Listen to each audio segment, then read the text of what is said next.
Coco is a 2017 American 3D computer animated musical fantasy drama film produced by Pixar Animation Studios and released by Walt Disney Pictures. Based on an original idea by Lee Unkrich, it is directed by him and co-directed by Adrian Molina.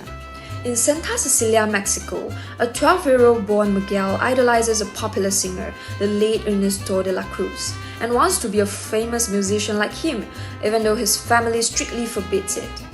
His great-great-grandmother Imelda Rivera was married to a man who left her and their daughter Coco to pursue a career in music. She removed music from her family's life, starting a shoemaking business. On the day of the date, Miguel accidentally damages a photo of Coco with her parents at the family ofrenda, and he discovers that Coco's father, whose face is torn out, was holding Ernesto's famous guitar. Concluding that Miguel is Ernesto's great-great-grandson, he decides to enter the local talent show. He breaks into Ernesto's mausoleum and steals the guitar to use it in the show. However, he becomes invisible to the living but can interact with the skeletal dead relatives who are visiting from the land of the dead on Dia de los Muertos. Miguel discovers that he is cursed for stealing from the dead and must return to the land of the living before sunrise, or he will become one of the dead. Imelda offers Miguel a blessing on the condition that he never plays music again, but Miguel refuses and resolves to seek Ernesto's blessing instead. Miguel meets Hector, who declares that he knows Ernesto and offers to help Miguel reach him. In return, Miguel needs to help Hector visit his daughter before she forgets him, causing him to disappear completely. He then sneaks into the mansion where Ernesto welcomes Miguel as his descendant. Suddenly, Hector confronts them, imploring Miguel to take his photo. Miguel realizes that when Hector decided to return home, Ernesto poisoned him and stole his guitar and songs, passing them off as his own to become famous.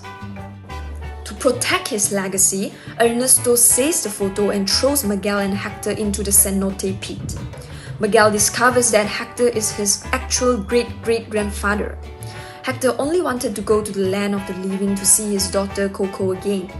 After Imelda and the family rescue both of them, Miguel reveals to her what was happened to Hector.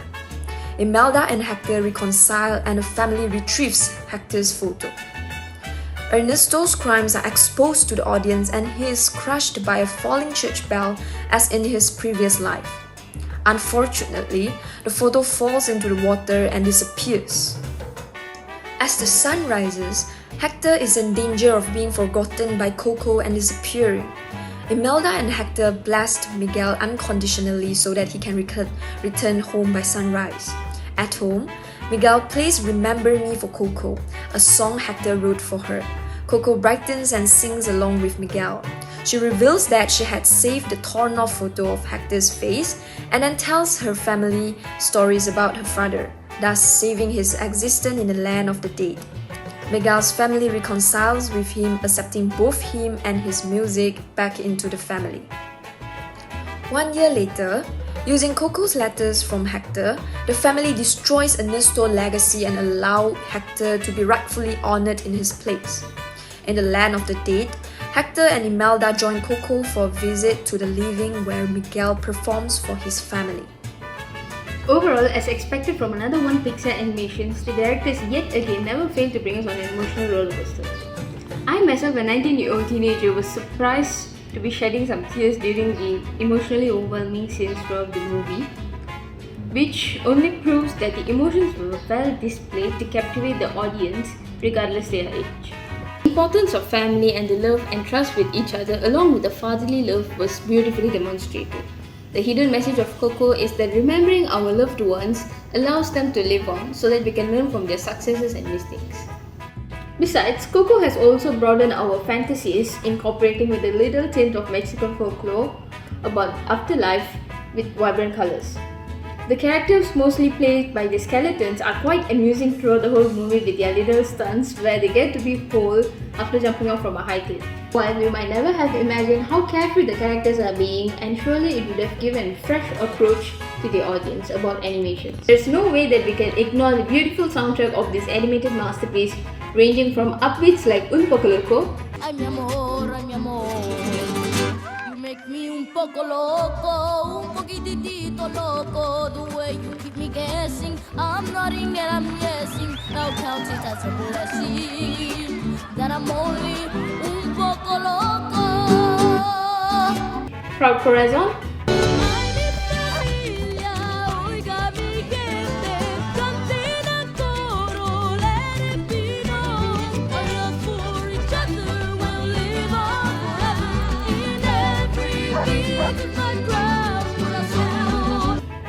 And the songs that pulls on the heartstring like Remember Me.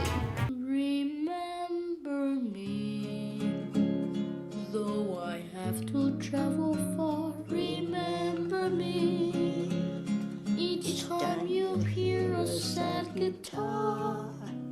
Know that I'm with you, the only way that I can be, until you're in my arms again. Remember me.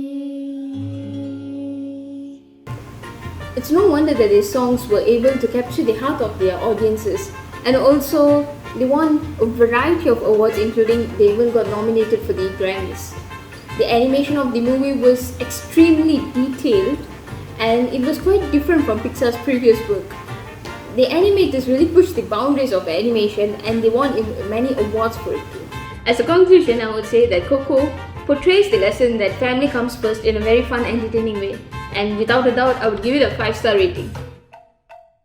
Remember me, though I have to say goodbye. Remember me, don't let it make you cry. For even if I'm far away, I hold you in my heart.